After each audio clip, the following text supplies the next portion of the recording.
terjadinya peperangan yang ada itu kan hanya ingin menguasai dunia, tidak ada yang ingin menguasai akhirat. Yang mayoritas melindungi yang minoritas menghormati yang mayoritas. Insya Allah ketika itu terbentuk, maka moderasi beragama, kehidupan yang rukun ini akan tercipta.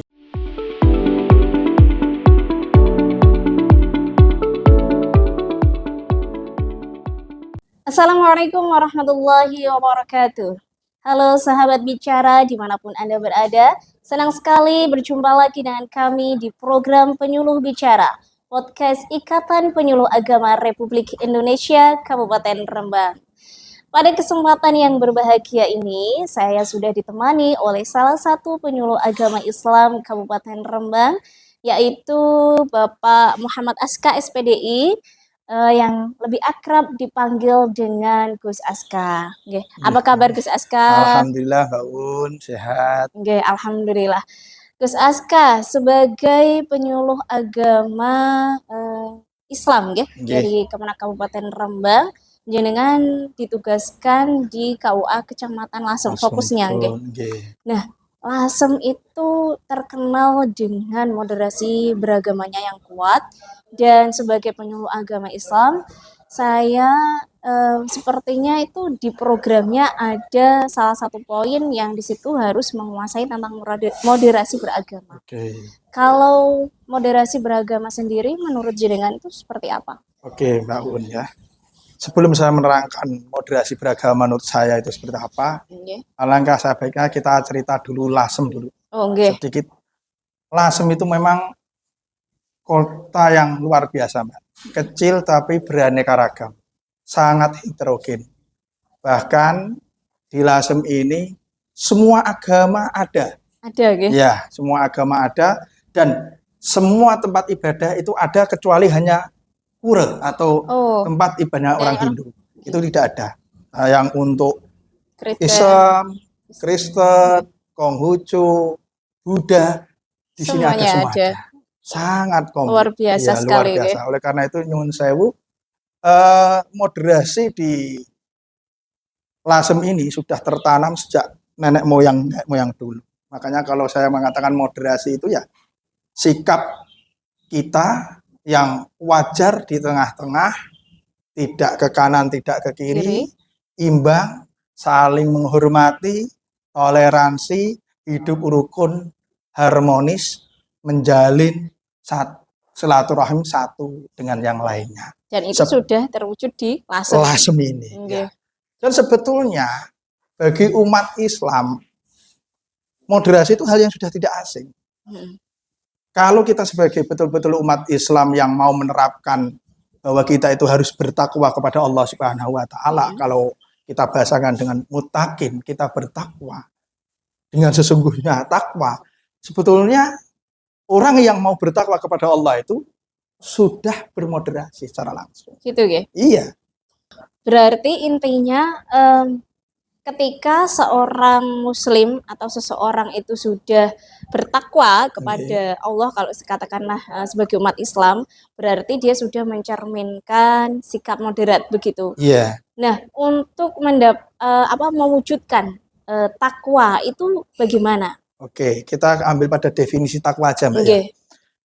At-taqwa dalam kitab itu disebut al-imtisalul awamirihi wajtinabun nawahi. Kalau diartikan bahasa Indonesia itu ya menjalankan perintah Allah secara maksimal dan menjauhi segala larangan-larangan Allah. Secara maksimal, itu yang perlu digarisbawahi mungkin. Nah, itu kan secara maksimal, menjalankan perintah Allah yang secara maksimal itu setiap manusia kemaksimalannya berbeda-beda. Betul. Nah, maka kita tidak bisa mengatakan ibadah yang benar seperti ini, harus seperti ini. Ada batas kemaksimalan setiap manusia individu masing-masing. Mungkin ada yang sholatnya sudah baik, yang sudah komplit, ada yang masih kurang, ada yang masih setengah-setengah dalam menjalankan ibadah. Kemampuannya segitu memang maksimalnya. Tetapi kita harus berusaha untuk semaksimal mungkin. Tapi batas kemaksimalan setiap orang itu berbeda-beda. Inilah yang menunjukkan bahwasanya kita sebetulnya kalau kita bisa menerapkan takwa kepada Allah, maka sebetulnya moderasi itu sudah kita Kita jalankan. jalankan. Oke. Nah, Takwa itu secara maksimal. maksimal tadi. Kemaksimalan itu berbeda-beda. Beda. Oke, jadi kita harus memahami itu, bahwa Nggih, maksimalnya orang itu berbeda-beda. berbeda-beda. Maka kalau kita sudah memahami itu, kita juga bisa memahami bagaimana kita bermoderasi dalam Moderasi. beragama. Kayak gitu. Contoh gini Mbak ya, kemaksimalan seorang. Ada suatu kisah di mana di dalam sholat Nggih. itu kan ada bacaan yang lain. Semuanya pakai Allahu Akbar. Tetapi dari rukuk ke i'tidal itu ada bacaan Sami Allahu liman hamidah. Nah, ini ada cerita yang sangat menarik dari doa Sami Allahu liman hamidah ini, atau bacaan Sami Allahu liman hamidah. Waktu dulu dalam hikayahnya itu Sayyidina Ali karamallahu wajhah mau mengikuti jamaah bersama Rasulullah Shallallahu Alaihi Wasallam. Tetapi dia datang agak terlambat karena dia terhalang oleh jalannya seorang Yahudi tua yang menghalangi jalan dia menuju masjid. Menunggu. Jadi pelan-pelan ya. Iya, pelan-pelan. Sehingga Rasulullah Shallallahu Alaihi Wasallam memanjangkan atau melamakan rukuknya pada saat itu untuk menunggu Sayyidina Ali supaya tidak terlambat berjamaah. Dan disitulah terjadi doa yang mengatakan atau bacaan yang mengatakan Sami Allahu liman hamidah. Kalau diartikan, Allah telah mendengar kepada mereka orang-orang yang memuji. Nah, artinya apa? Sayyidina Ali menunggu orang Yahudi yang jalan ini dengan kesabarannya, dengan toleransinya untuk tidak menyalibnya. Ini adalah sebuah pujian dari Allah. Sebuah hal yang memuji kepada Allah Subhanahu wa ta'ala. Dan di situ Allah mendengar, maka Allah pun memuji dengan kata Sami Allahu liman hamidah. Sungguh sudah toleransi ini sudah ada sejak zaman Nabi Muhammad, bahkan sudah dididik secara langsung oleh Allah Subhanahu wa ta'ala. Maka ketika kita bertakwa, kita mau sholat dengan baik, maka di situ kita akan bisa menerapkan moderasi beragama. Nah, itu kan ketika zaman dahulu, pada zaman Rasulullah tentu saja berbeda dengan zaman sekarang, Gus. Yeah. Tentu saja tantangannya mungkin lebih besar dari zaman sekarang lah. Untuk menerapkan atau mencontoh sikap moderasi beragama, toleransi yang dicontohkan Sayyidina Ali untuk pada zaman sekarang ini gimana ini, Gus? Ada apa aja nih yang harus kita lakukan?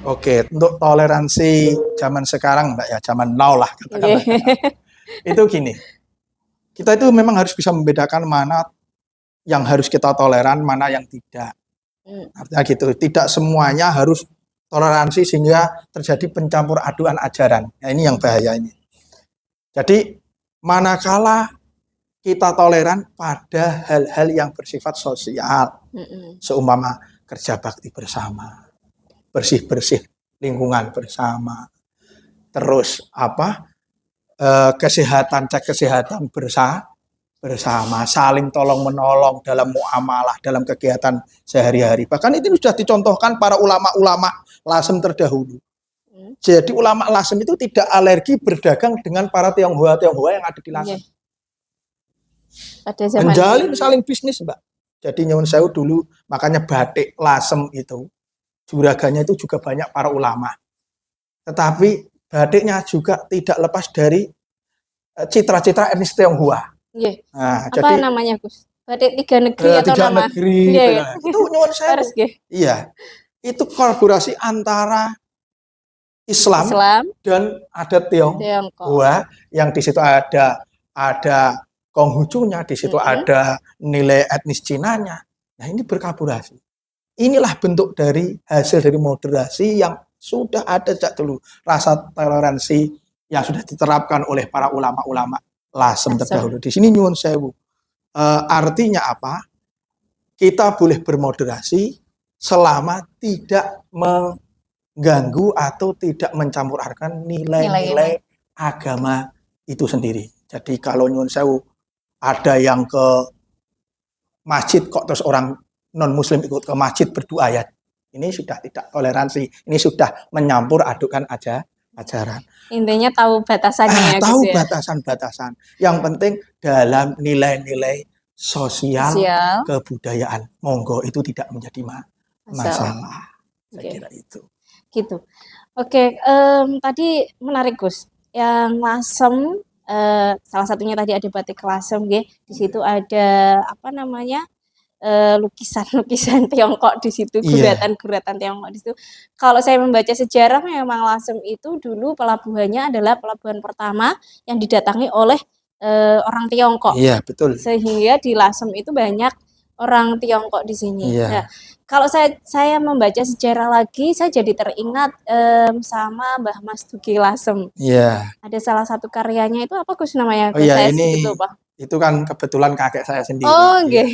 Ini ada kitab Qawaidul Lasimiyah. Oh, nggih. Ini bertentangan tentang akidah dan qawaid berserta ilmu hikmah atau ilmu-ilmu kehidupan, di mana bagaimana bisa kita ini dari kitab ini disebutkan wa kullu insanin alastiwai wal fadlu bit tuqai bit taqwa bilam tiroi. Di sini beliau mengatakan wa kullu insanin alastiwai. Setiap manusia itu pada hakikatnya sama. Nah, di sini pakainya kata insan, bukan, kembali lagi, bukan orang yang beriman saja.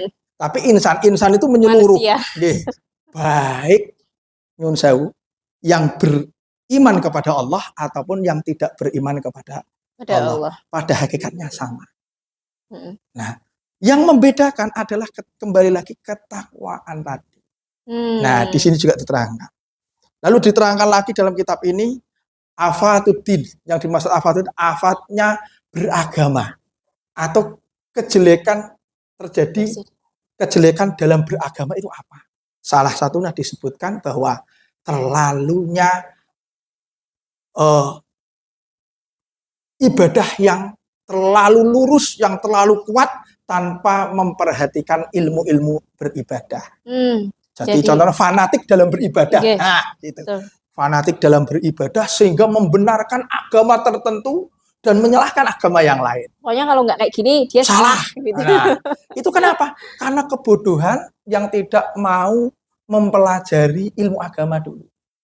Ya. Tapi dia sudah fanatisme dalam agama. Di sini diterangkan bahwa hal itu adalah hal yang tidak benar, yang menjadi afat atau kejelekan dalam beragama. Jadi agama itu harus kita kuasai dengan penuh, dengan kita belajar beragama dengan baik dan benar. Pada hakikatnya memang manusia itu diperintahkan untuk belajar. Gitu. Iya, gitu. Dari dia lahir sampai dia meninggal. Makanya belajar tidak ada berhenti sebelum nyawa kita terhenti.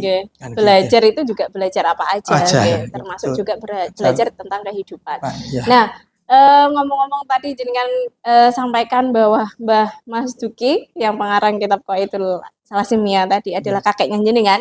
Mungkin bisa diceritakan Gus, apa sih yang bisa kita contoh dari beliau, mungkin yang sudah dari tulisan beliau atau dari keseharian beliau, biar yang lain itu juga tahu.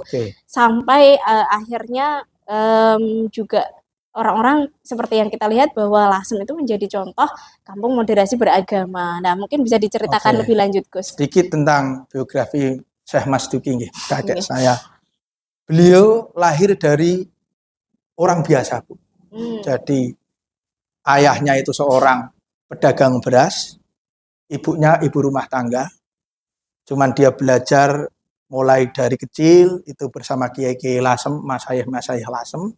Langsung beliau ke Pondok Termas Pacitan, lalu mondok lagi di Mekah Al-Mukarramah sampai menjadi guru besar di sana selama 5 tahun. Dia itu sosok yang bisa diterima dari kalangan atas sampai kalangan bawah. Bahkan beliau ada cerita yang sangat menarik saat beliau masih berdagang, jualan batik ke Jatirogo. Juga sampai Pamotan itu ayahnya penyuluh Lasem itu ada. Mbahnya Mas Labib itu dulu pelanggannya kakek saya. Oke. Ya, itu saat dagang ada santri mau nyantri di situ, tidak tahu kalau dia itu seorang kiai. Karena dia saat dagang dia ya juga pakai pakaian seperti ala pedagang. Oke. Disinilah Sederhana. yang sederhana. Sehingga apa? Dia tidak disungkani oleh para pedagang-pedagang yang lain. Nah, sikap seperti ini bukannya non sewu kok dikatakan lak blungkon, misalnya bukan. Karena apa? Kita harus tahu orang cerdas itu bisa dikatakan cerdas manakala dia bersama siapa, lalu apa yang harus kita lakukan supaya kita pantas di antara mereka. Nah, itulah sosok seorang Syekh Masduki, walaupun dia itu kiai besar, dia itu tetap melakukan kegiatan-kegiatan seperti yang dilakukan oleh orang-orang awam, seperti berdagang, juga melakukan berternak, bertani, dan lain sebagainya. Bahkan ulama-ulama yang dicetuskan oleh beliau, yang juga sekarang menjadi mantunya beliau sendiri, yaitu Rais Am PBNU, Kiai Haji Miftahul Ahyar, itu bagian dari produk santrinya beliau, dan dijadikan mantu beliau. Inilah biografi sedikit dari Syekh Masduki, dan dia juga tidak alergi berdagang dengan orang non-muslim. Dia tukar dagangan batik dengan para Tionghoa, bahkan ada Tionghoa itu setor batik, yang merek batiknya diikutkan merek batiknya Kiai Masduki ini, yaitu batiknya cap melati dan cap mawar. Itu masih ada sampai sekarang, cap-capnya itu masih ada. Jadi produknya dijadikan satu, produknya Syekh Masduki, walaupun itu garapannya orang Tionghoa. Berarti itu salah satu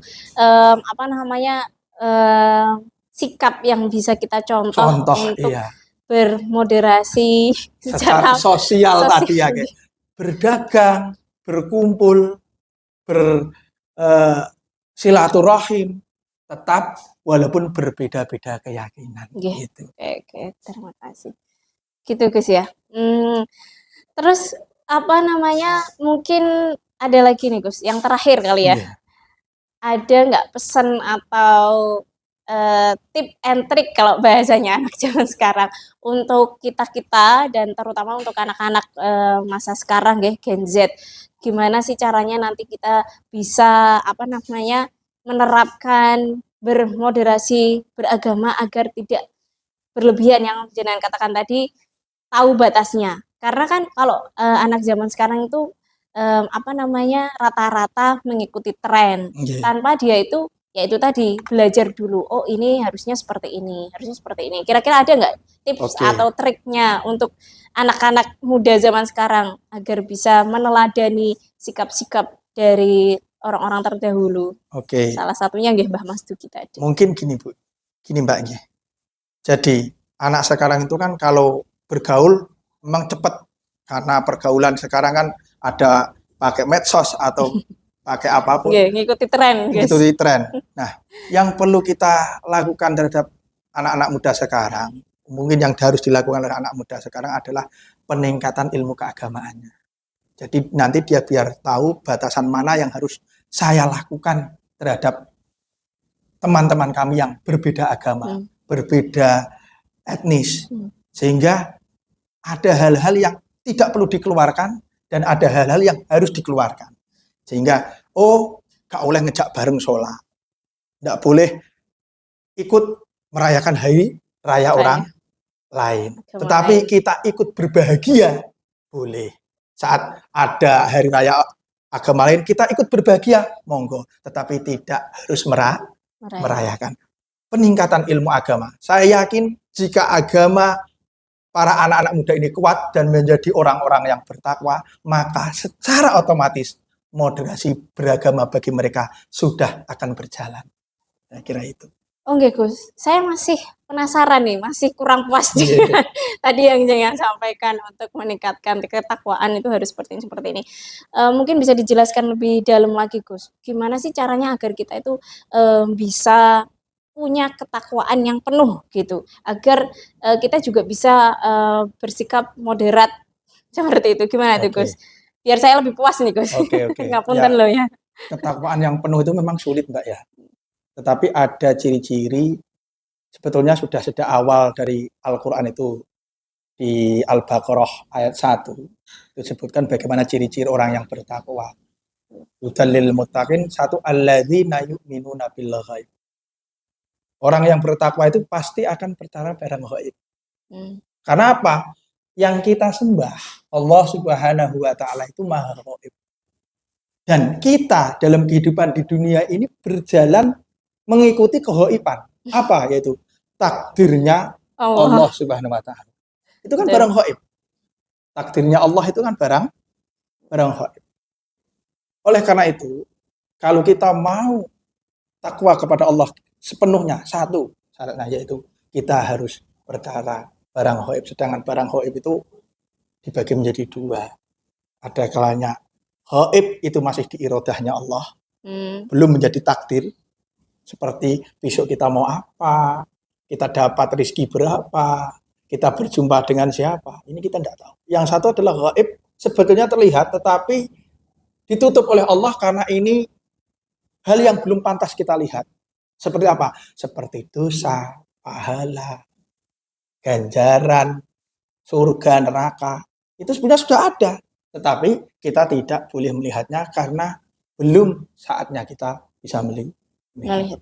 Yang kedua, tentunya menjalankan sholat. Lanjutnya ayat itu kan, alladzina yu'minuna bil ghaib wa yuqimunas shalah.